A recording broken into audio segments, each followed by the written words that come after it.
We've just on Facebook Live, so let's get the show on the road.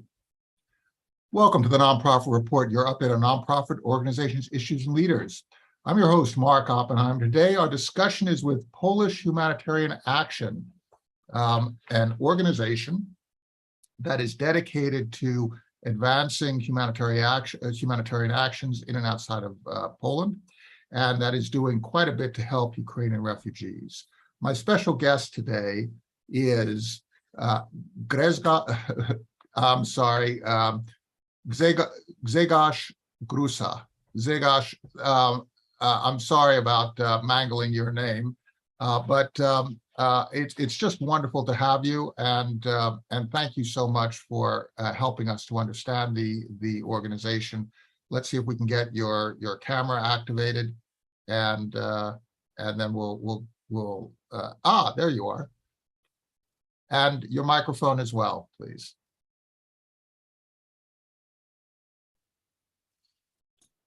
Okay. There we go. It should work.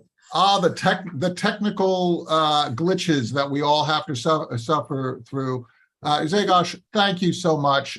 And again, I do apologize for my very poor Polish pronunciation. So thank you. No problem. That is a difficult language. Polish is a difficult language. Well, but a wonderful people. Tell me a little bit about the organization that you represent and its founding and the work that you did prior to this conflict. And then let's talk about how you were positioned to actually jump in when this conflict that is over 100 days old started. Polish Humanitarian Action was established nearly 30 years ago. It was a very specific time for Poland, for Europe. We were having just a year before first almost free elections, and the Communist Party has lost its power. And soon after that, the war in former Yugoslavia broke out, and we as Poles, we were still having in mind the times where Poland was receiving a lot of humanitarian assistance from all over the world during the martial law that was in Poland established after the solidarity movement was delegalized, was not able to work anymore. So as I say, my generation still remembers receiving the famous yellow cheese from USA, food, medicines, clothing, everything that was basically lacking in Poland. And at this time, we were receiving from all over the world. So we were beneficiaries of that kind of assistance. So once we felt that Poland can be also supporting places like Yugoslavia, our founder, Janina Hojska, who learned how the assistance is being organized by staying in France when she was there as a student, also undergoing some surgery. When she got involved in that, and then with the French organization, actually came to Poland and became responsible for coordinating the aid that was coming to Poland.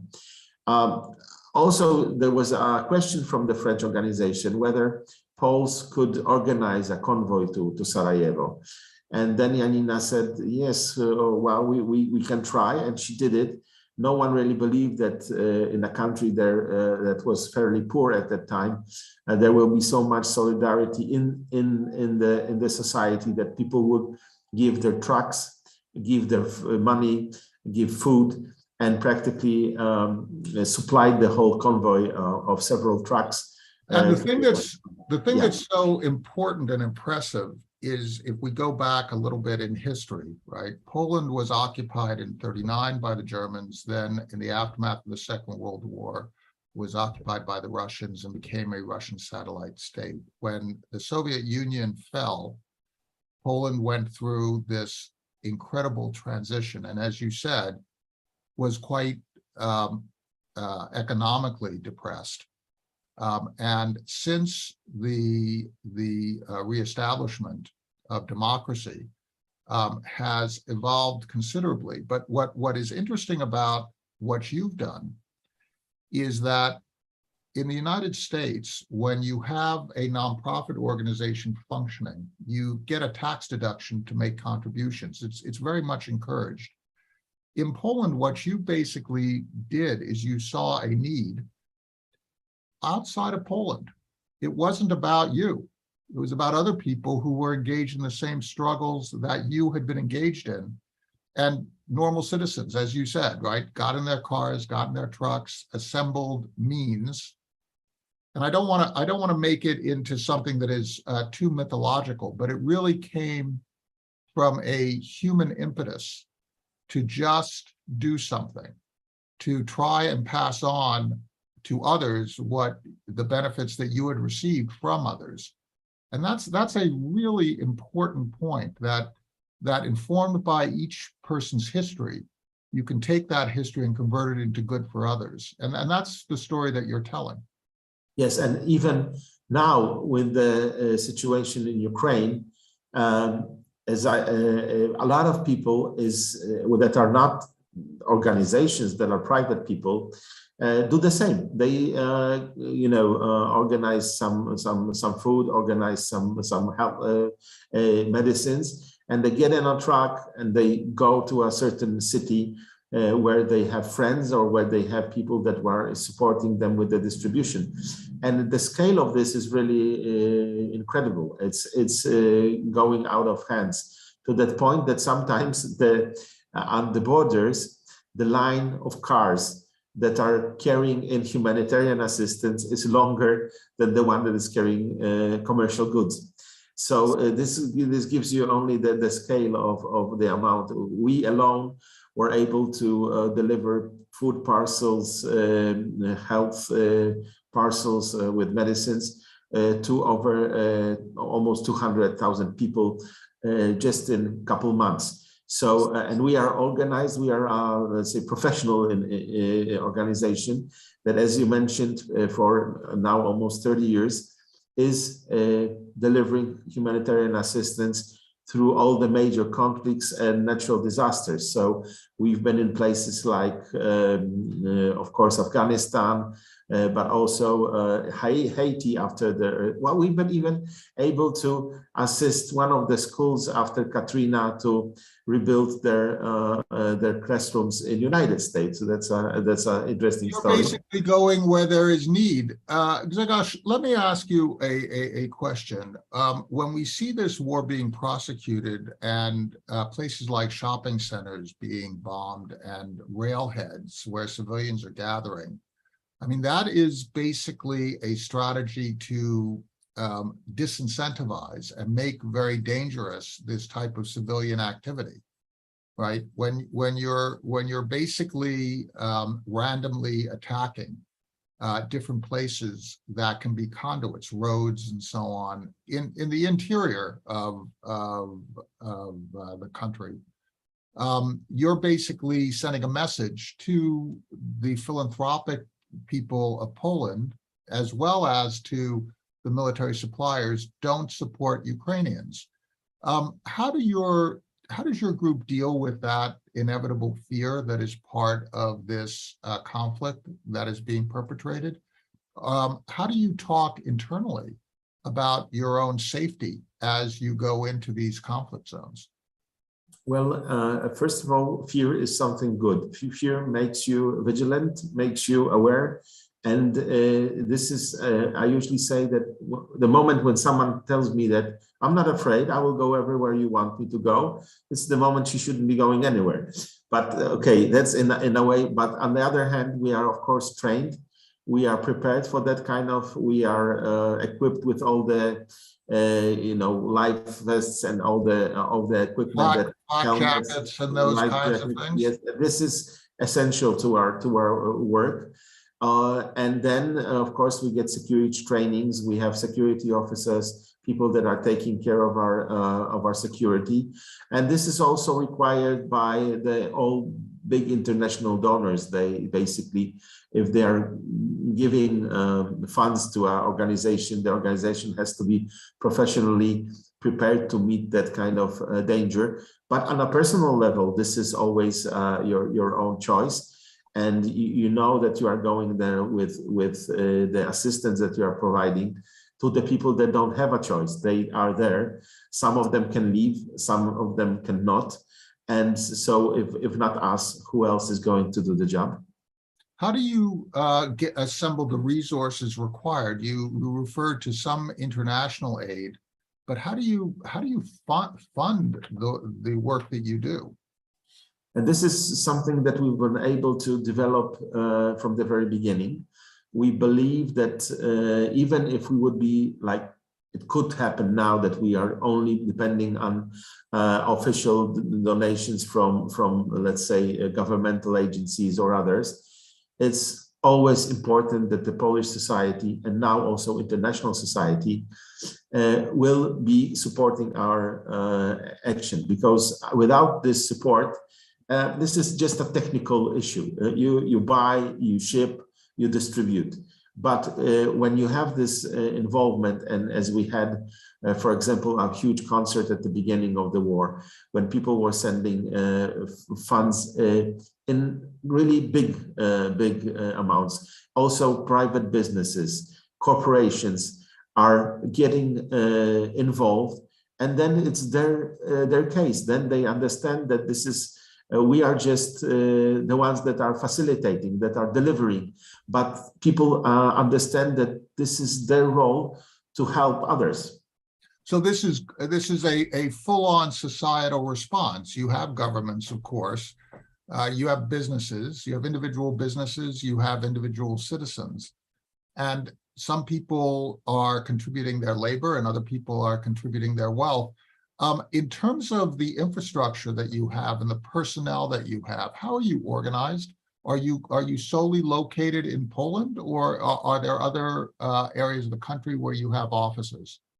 Well, this is very crucial question, because we, for many years, well, as I say, in Ukraine, we are from the very beginning of the conflict. Right. So it's but usually we operate through permanent missions, permanent presence in countries where we establish our office, and then we work with local organizations, local civil society that are in support of us, with local also volunteers.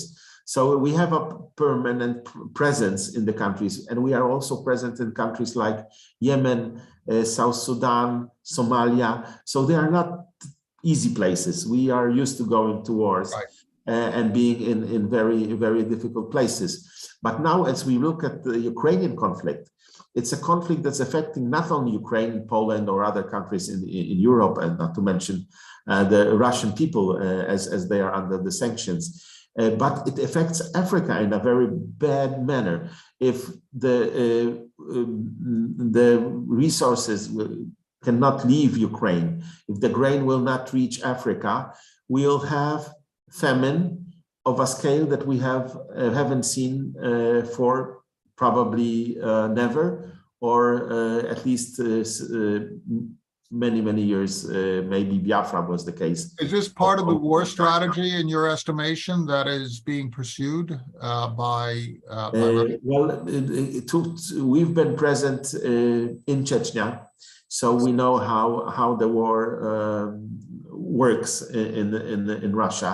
So Chechnya is there have been three major conflicts: the Chechen conflict, the Georgian conflict, and the Syrian conflict. And they've all had commonalities, haven't they?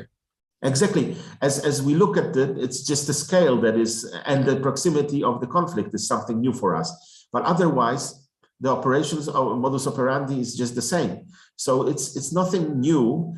And sometimes I'm wondering why the Western countries are somehow shocked by what is happening in Ukraine. It was happening before. Everyone could see it, and it is nothing new. Of course, now the scale is much bigger, and the fact that it is happening in Europe, and it is actually happening next door to us. This is something that is new. And of course, the magnitude of the influx of refugees and IDPs is just incredible. And if we can mention that almost 3 million people are in Poland, some of them are leaving and coming back, but the majority is still in Poland. When Poland has about 37 million people, please imagine, you can imagine that I have a family in my house, many people, and we don't have huge refugee camps in Poland. People were accommodated by Poles, and they are staying with their families, in spite of the fact that practically the official assistance for the family is phasing out. We will be doing it because they are our neighbors, and it's a way that we decided to do. Of course, it's becoming more and more difficult for the families, especially with the economic crisis and the prices of fuel and everything. This is becoming complicated for all of us. Well, this is the point, right? I mean, we are in wartime, but only a part of the world feels it is immediately affected. Your part of the world is immediately affected. You have a home now where your privacy is not what it was, because you are hosting you're hosting others, and then all your costs go up. All of your discretionary activities are impacted. In terms of the attitudes of yourself and fellow Poles, I know that it's incredibly stressful. Do you feel like there is again a purposeful ratcheting up of that stress, with the objective of creating a lack of patience now and a lack of hospitality over time? Because I don't see this conflict ending this year. I don't expect it to end in a couple of years. I expect this to go on for a long time. How do you see it? I'm afraid you're right. And as we look at it from the perspective of the previous almost 9 years now, it may go on like that. I mean, the resources on the other sides still are there. You can keep the country in a deadlock. You can once in a while send several missiles to hit a mall or other places, and people will live in fear. The ones that have some prospects probably will leave, which will also additionally weaken the social structure of the people educated, knowing languages. They might just decide that this is not a place to live anymore, and this is something that we'll have to deal with, and we will have to prepare, as we were saying from the very beginning, as we know how the humanitarian crisis unfold in many places of the world, that it is not a sprint, it's a long run, it's a long march that we have to face. And I hope that international community, our donors, and Poles will be able to commit to such activity, and that we can start to function in this new reality. And of course, if I can tell you, only in Warsaw, in order to accommodate the amount of children and students that came with their mothers to Poland, we need to build 7 new schools in the city of 2 million people. Just one city, as large as Warsaw is, that's 7 new schools, and that's just to accommodate not natural growth, it's just to accommodate an influx of refugees. Yeah. So in terms of let's get back to the types of work that you do. You actually do a whole range of different activities. You're supplying immediate needs, you're supplying food, you're supplying medical needs and so on, but you're also countering, for example, the threat of human trafficking, which, in war zones, you have a modern version of the slave trade, often perpetrated against women and young girls. You have slave labor that occurs. Talk a little bit about the various groups of activities that you engage in, not only in Ukraine and for refugees, but also around the world. What types of support do you provide? Yes, well, in this conflict, this was one of the primary issues, because as you know, probably, 97% of refugees are women and children.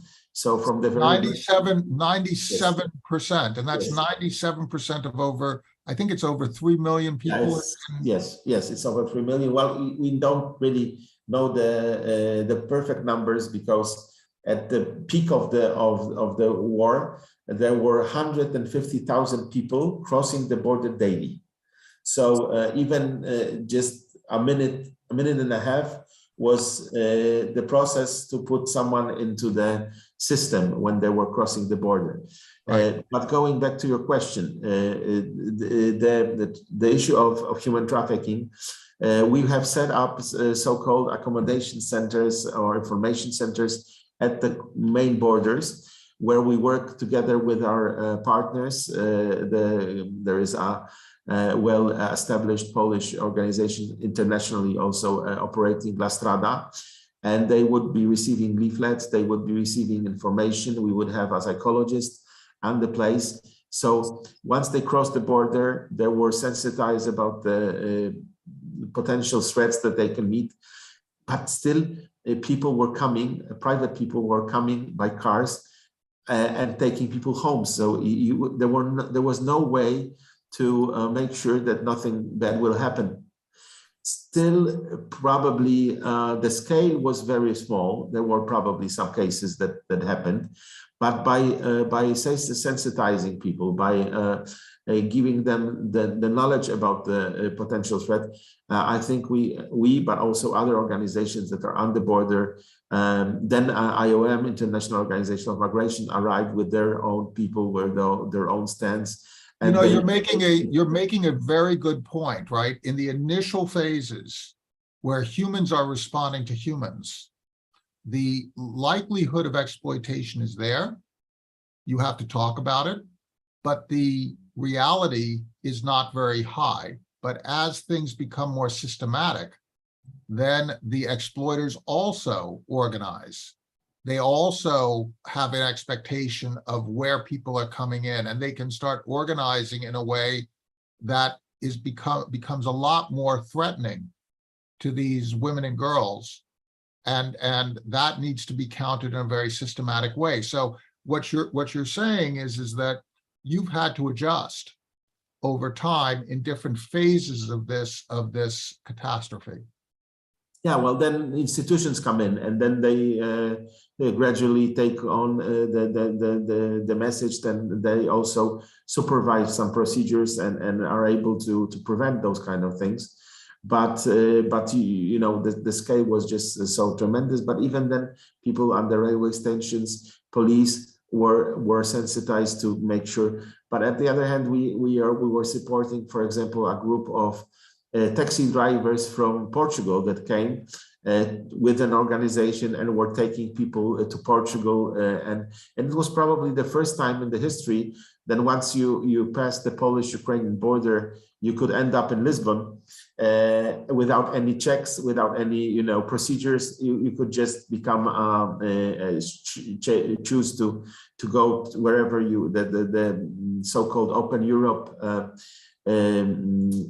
really worked in the first place, and people to some extent were able to, if they had families or they have relatives or someone who could come and pick them up. Many people decided also to leave. Some are trying still to get to US, some are trying to get to Canada, but the unpredictability of the situation is something that is driving really a lot of frustration also in the refugee population that is in Poland, because people really don't know what to do, whether to stay in Poland or to go back to Ukraine. And with children, this is always a choice of whether they should go to school in Poland. For the first period, children were mainly online, which is probably one of the profits of COVID. But I had with me, there was a girl that was studying medicine, and she was online, and she went back to Ukraine to give her exams now. So, what you're describing is very interesting. People talk about the benefits of organization, right? That things are organized, and organization has its place, but disorganization also has its place, just responding to need. Is that part of how you operate, that you see a need you function as first responders. You basically see the need, you galvanize action, and it might be disorganized. It might be not the most efficient thing. You might have taxi drivers coming from Portugal and then driving people back, which is a terribly inefficient way to do things, but it is immediate, it is fast, right? Is that part of what you're doing, is that you're basically trying to see a problem and identifying it and solve it all at the same time without necessarily being so organized about it because you don't have time to organize? We call it the needs-based approach. And this is the way that we operate, that we have in our DNA. And it's quite often, and we've seen it in many places before, after tsunami, we were in Sri Lanka. Sometimes the aid that is being delivered is completely not needed in the place. So it's always better to assess the need first, be aware of the needs, and not to project your ideas about the needs of people that are in the moment, at the moment, needing something. Sometimes you wouldn't come up with solutions that you may be aware once you do your assessments, once you ask people, you aggregate the data, then you can really, as we are doing now, we are delivering assistance in the form of multi-purpose cash assistance, which is recognized by all international donors and everyone as the most effective, because once the person receives money, he knows best what to do. And then you get out of the way all the logistics of warehousing, sending, storing. The free market do that for you.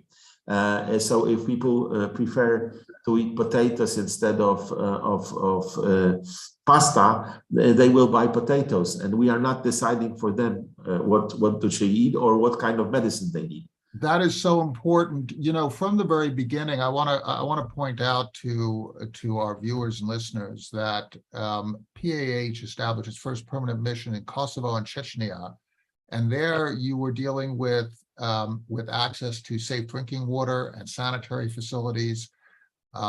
And you have talked about the need to provide educational support. You've talked about the logistics of moving Europe. You've talked about providing medical aid. It is really a really astounding range of services that you provide in real time. It is great to know that goods to cash flexible in how you respond to these needs.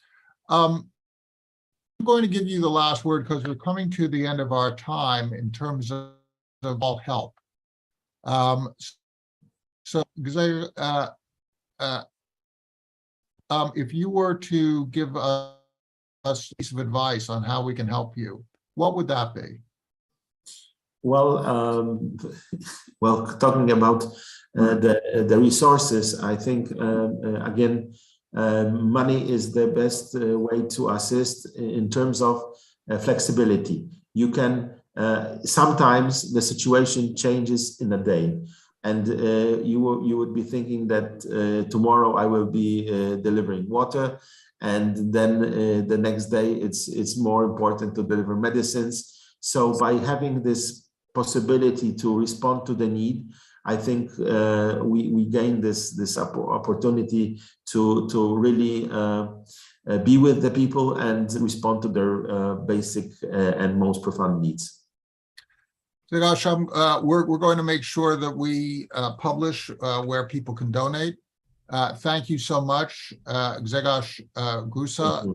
Thank you for sharing the work that you're doing. Thank you for doing the work. You are really, you and your friends and your colleagues are so admirable, and we wish to emulate you and praise you. We very much appreciate your sharing the experiences that you have with us. Thank you very much. Thank you for having me. Stay safe.